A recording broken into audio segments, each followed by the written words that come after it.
भौतिक सुख सुविधाओं की प्रबल लालसा को लेकर जितना ही मनुष्य असंयमी, असहिष्णु और असंतुष्ट होगा, उतनी ही आत्महत्याकारियों और उन्माद के रोगियों की संख्या बढ़ेगी। संतोष के बिना कदापि इसमें रुकावट नहीं आएगी। इसी से सबसे अधिक सुख सुविधा संपन्न अमेरिका में आत्महत्यारों और पागलों की संख्या सबसे अधिक है। नमस्कार मित्रों, आज आप इस प्रेरणादायक कहानी को पूरा सुने। आप महसूस करेंगे कि आप सकारात्मक परिवर्तन के लिए प्रेरित हो रहे हैं। मित्रों, आप आश्चर्य करेंगे, हमारे देश में प्रतिवर्ष 18 लाख अपराध होते हैं। 15,000 से 17,000 व्यक्ति मानसिक रोगों या उत्तेजनाओं से ग्रसित होकर आत्महत्याएं करते हैं। आत्महत्या करने वालों में निराश युवक और कलह से परेशान युवतियों की संख्या सबसे अधिक है। मनुष्य ने द्रुत गति से भौतिक और वैज्ञानिक उन्नति की है। आराम और चिकित्सा की बड़ी से बड़ी सुविधाएं हमारे पास हैं, फिर भी 15 से 17,000 व्यक्ति जानबूझकर स्वयं अपनी हत्याएं कर डालते हैं। इससे बड़े दुर्भाग्य की बात क्या हो सकती है।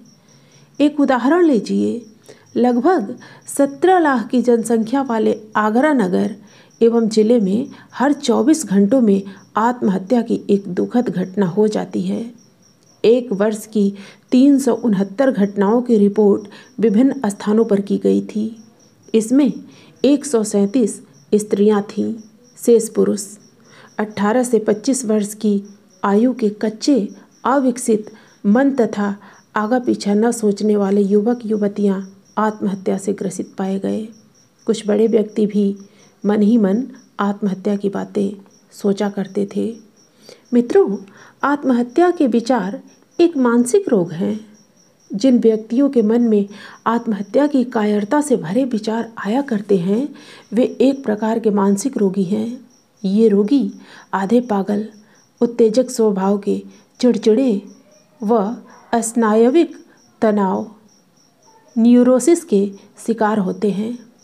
कुछ वृद्ध सदा मानसिक तनाव और अधिक दिमागी श्रम करने या आर्थिक हानि से परेशान होकर आत्महत्या कर बैठते हैं। कहीं आपके मन में भी तो आत्महत्या के घृणित डरपोक विचार नहीं आते हैं?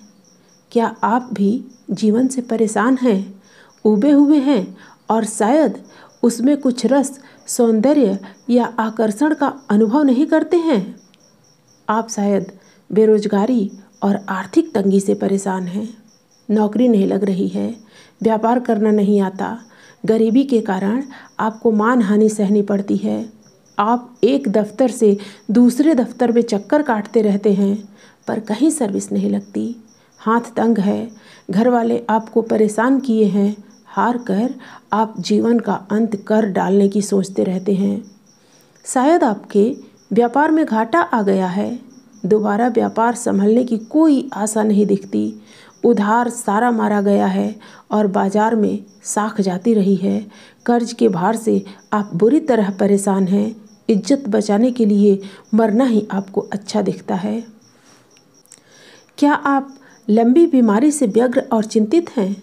उस बीमारी से तिल तिल कर मरने की अपेक्षा एक बार ही जीवन का अंत कर देने की बुरी बात आपके मन में है। आप पारस्परिक द्वेष, किसी से शत्रुता, प्रतिशोध या और किसी पेचदार मानसिक उलझन, घरेलू या पारिवारिक कलह या मानसिक कष्ट में फंसे हुए हैं। आपको कोई मानसिक आघात तो नहीं लगा है? आप अपनी कन्या का विवाह नहीं कर पा रहे हैं या लड़कों की आवारागर्दी से परेशान हैं? शायद आप अनजाने में कोई गुप्त पाप कर बैठे हैं, किसी घृणित कार्य में पकड़े गए हैं, मुकदमा चल रहा है, उससे घबराकर पेचीदी बात को न सुलझा सकने के कारण आत्महत्या की बात सोचते हैं। शायद आप कोई विद्यार्थी हैं, आप किसी परीक्षा में फेल हो गए हैं, कई बार फेल हुए हैं, घर वालों के व्यंग बाणों से परेशान होकर मरने की बात सोचते हैं। आप कदाचित किसी से प्रेम करते थे, उस प्रेम में निराश हो मानसिक आघात लगने से आत्महत्या की अधार्मिक बातें सोचा करते हैं। जानते हैं मित्रों, आपके कष्ट क्षणिक हैं। जीवन में एक नहीं, कष्ट और मानसिक पीड़ाएं तरह तरह के रूप और ढंग रखकर प्रतिदिन प्रतिपल हमारे मानस क्षितिज पर उदित हुआ करती है।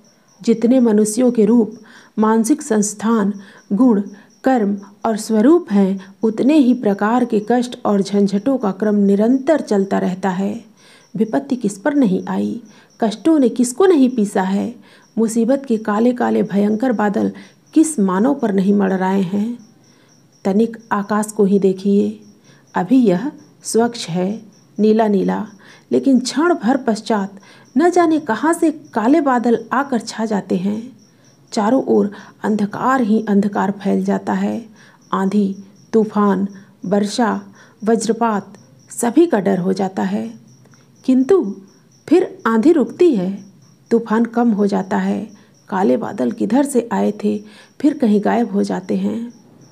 आकाश फिर स्वच्छ है। यही हाल मानव जीवन का है। विपत्तियाँ आती हैं, मनुष्य तनिक सी परेशानी से मजबूर हो जाता है। यही समझता है कि बस अब अंत आ गया, अब बचने की कोई भी आशा नहीं है।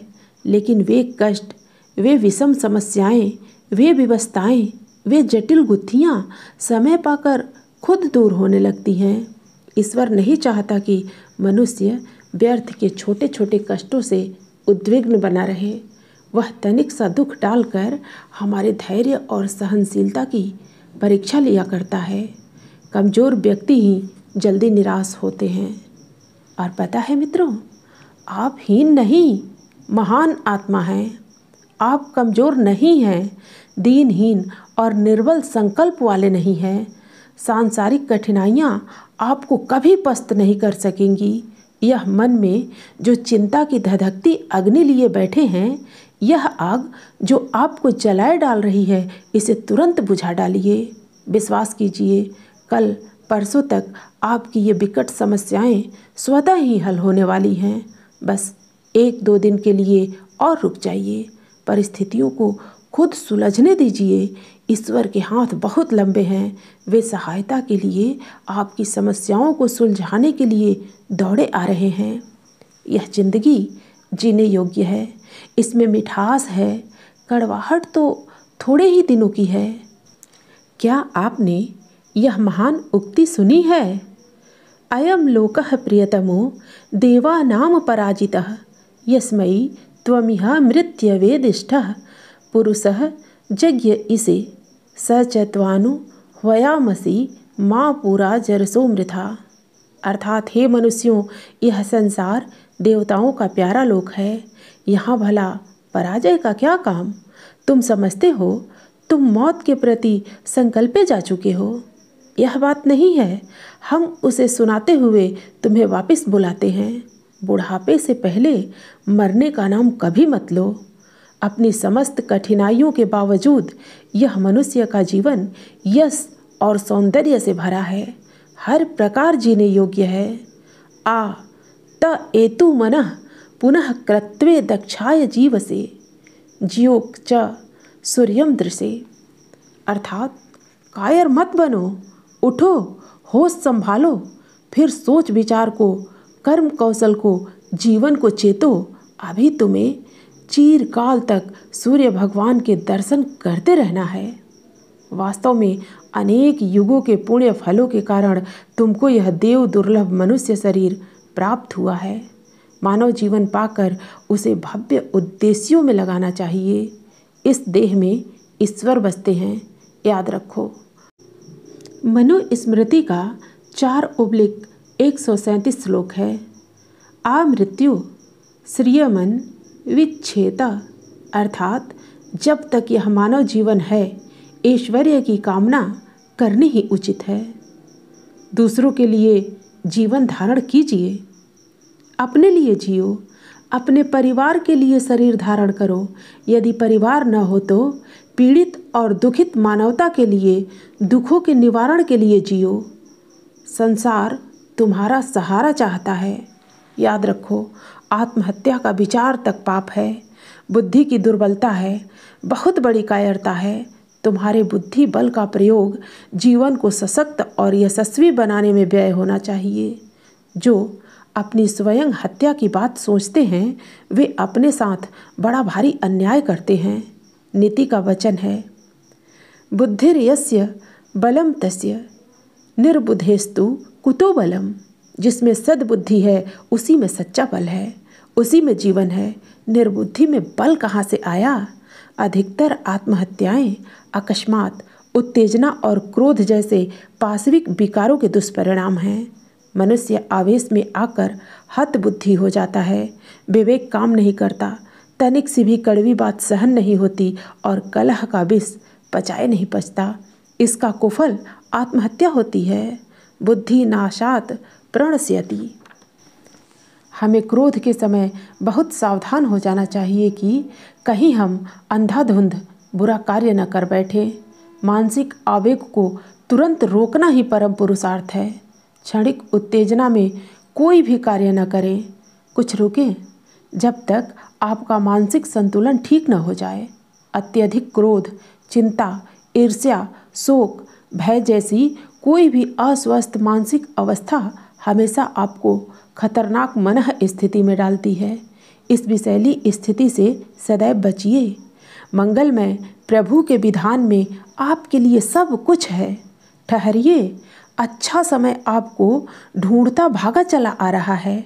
आपका जीवन प्रभु का दिया हुआ दैवी वरदान है। उसे समय से पूर्व हत्या कर समाप्त करने का आपको कोई अधिकार नहीं है। जो समय से पूर्व उसे नष्ट करते हैं उनके लिए सबसे अधिक कष्टमय रौरव नरक का विधान है।